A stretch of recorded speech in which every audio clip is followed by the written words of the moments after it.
están diciendo se están contradiciendo. No queremos que nos avasallen. Pues claro que sí lo van a avasallar. La popularidad, la aceptación, la aprobación al trabajo del presidente Andrés Manuel ha sido tan grande que la gente va a votar y la intención del voto es más grande todavía por que en el 2018, o sea, él dice, es que en el 2018 ni siquiera llegaron a esta mayoría calificada, si simplemente fue mayoría simple, que ahí está mintiendo porque sí hay una mayoría simple por parte de Morena y sus aliados. Si no, pues evidentemente no se aprobarían estas reformas que no son constitucionales, pero sí son reformas a las leyes tal cual.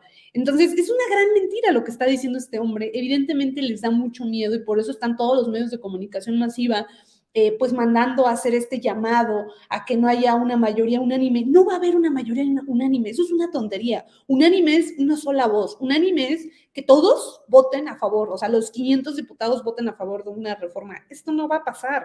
O sea, la mayoría calificada son 334 de 500 diputados. Entonces, es una cosa ilógica. Lo que tienen miedo es que sí se alcance a esos 334 diputados, que se va a alcanzar efectivamente y los senadores correspondientes para la mayoría calificada, y les da mucho miedo porque, pues ellos, ¿qué dicen? Dialogar. No, no es dialogar, es acordar en lo oscurito, porque estos priistas y sobre todo los panistas están acostumbrados a acordar en lo oscurito, están acostumbrados a, bueno, ¿qué me das? ¿Cuánto dinero me vas a dar? ¿Qué candidaturas me vas a dar? Esos son sus acuerdos, o sea, no nos vamos a hacer tontos. Esta gente nunca negoció a favor de los mexicanos, jamás, jamás. Los diputados en sus distritos les valía tal cual que un hospital, que todo lo que pudieran gestionar, jamás lo gestionaron para la gente, para el pueblo. Por eso, pues por eso el pueblo mexicano mandó a la chingada en el 2018 al PRI y al PAN. O sea, no es casualidad. Evidentemente lo que ellos les están saliendo a decir es, por favor, no voten a favor de Morena, porque si ahorita no tenemos posibilidades de poder negociar debajo de la mesa, pues si votan y es mayoría calificada, pues ni nos van a pelar. Pues es eso lo que les tienen miedo. Y es una gran mentira que no le están teniendo miedo al presidente y este llamado del presidente. Por supuesto que sí, pues imagínense si sus mejores gallos es Lili Téllez y Santiago Krill, pues cómo están las cosas del otro lado. Eso es hablando de los presidenciales. ¿Se imaginan si los candidatos o el candidato, precandidato, aquí en la Ciudad de México, que es la Ciudad de México, es una persona que tiene un vínculo con un cartel inmobiliario que es del PAN, Santiago Taboada? ¿Se imaginan cómo están los presidenciales? ¿Se imaginan cómo están las alcaldías, los municipios? Pues, ¿qué les puedo yo decir? Ahora sí que la última conjetura y la última palabra la tiene usted. Ya me imagino en los municipios, en las alcaldías, los diputados de la oposición. Triana, por ejemplo, pues es de sus mejores gallos. Y este personaje es de lo peor. O sea, este señor es de lo peor, de lo peor, de lo peor. Pero bueno, qué panista no es de lo peor, tal cual. Vamos a ver, porque Epigmenio sacó un video muy importante que yo quiero que ustedes lo vean, tal cual, para que, hablando sobre el tema del plan C. Entonces, sí quiero que, por acá me pone Irlanda Chimal, voto masivo, sin duda va a ser voto masivo y va a haber una aplanadora por parte de la 4T, pues sí, para darle una lección una vez más a los opositores, una vez más al ala conservadora de nuestro país, porque ya estuvo bien que los mexicanos queremos una cosa y esta gente hace todo lo habido y por haber, y ahora ya ponen a la Suprema Corte de Justicia, porque como ya tienen a esta señora Piña, que por cierto vinculada a Felipe Calderón y a Enrique Peña Nieto y a todo este grupo de Atlacomulco, pues evidentemente pues es ahorita su golpeteo y es la señora que ahorita está, no dudemos que en algún momento la quieran lanzar para algo muy, muy a futuro, no ahorita, pues porque es su mejor estandarte que tienen en este momento esa señora. Entonces, vamos a ver este video de Pigmenio Ibarra y bueno, ahorita regresamos para dar opiniones al respecto. Ernesto Zedillo no se enfrentó públicamente con la Suprema Corte de Justicia de la Nación. Simplemente dio un manotazo en la mesa y, avalado por el PRI y el PAN, jubiló a todos los ministros, reformó 20 artículos constitucionales y se quitó a la Corte de encima.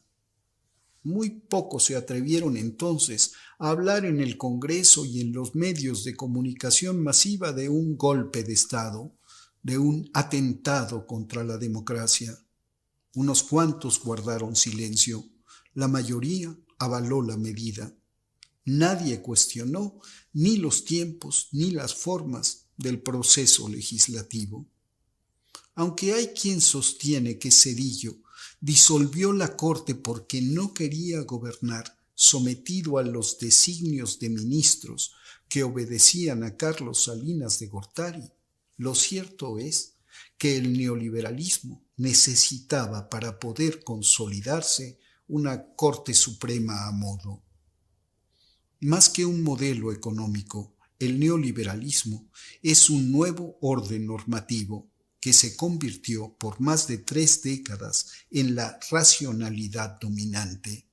Afirma en El pueblo sin atributos la filósofa y politóloga norteamericana Wendy Brown, quien concluye además que este modelo ataca los principios, las prácticas, los sujetos y las instituciones de la democracia entendida como el gobierno del pueblo.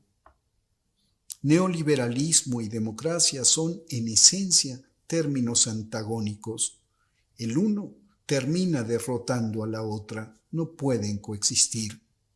Esa confrontación radical entre quienes apuestan por la consolidación de la vía democrática y quienes pretenden restaurar al viejo régimen autoritario y neoliberal es lo que vivimos hoy en México.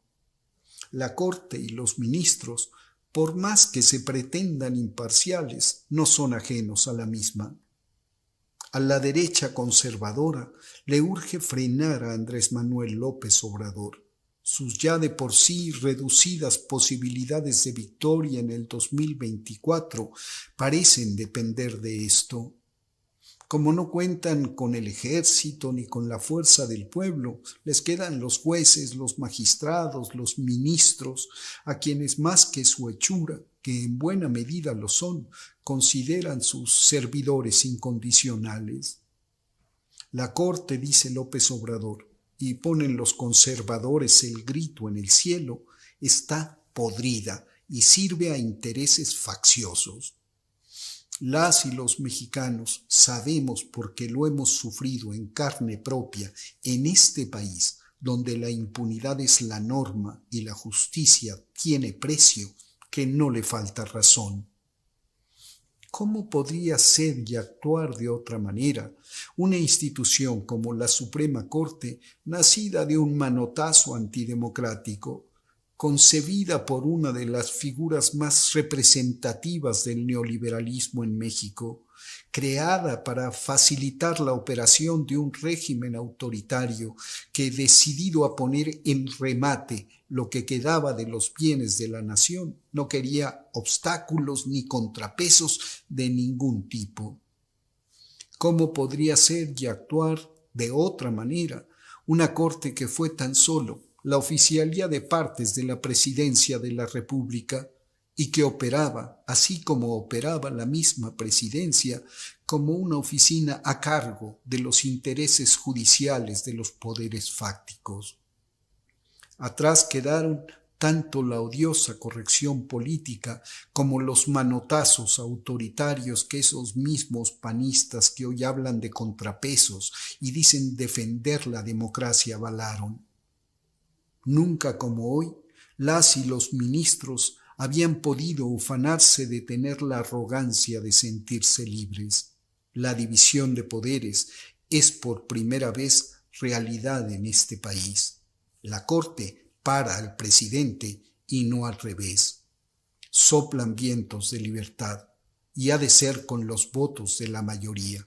Ese es el plan C, una apuesta por la democracia, que habrá de llevarse a cabo más temprano que tarde, y si el pueblo así lo decide, la reforma del Poder Judicial. Hay que tener claro algo que dijo y que totalmente estoy de acuerdo, por eso les puse este video de Pigmenio, muy significativo, histórico e importante lo que dice, lo que menciona en este video. Pues que La palabra democracia habla precisamente del poder del pueblo.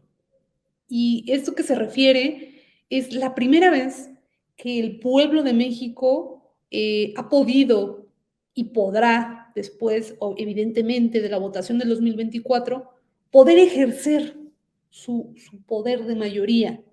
Porque sí era un hecho que nosotros votábamos a favor de un presidente, pero no había un real ejercicio de las masas, un real ejercicio, un poder real del pueblo mexicano, porque al final, pues el presidente y toda esta élite política y judicial, que es el poder judicial tal cual, que es la Suprema Corte de Justicia, pues respondían a una oligarquía, un sector de veintitantas familias en nuestro país y un sector empresarial nacional e internacional que evidentemente no favorecía a los mexicanos. Y bueno, pues esta pregunta yo la pongo en el aire.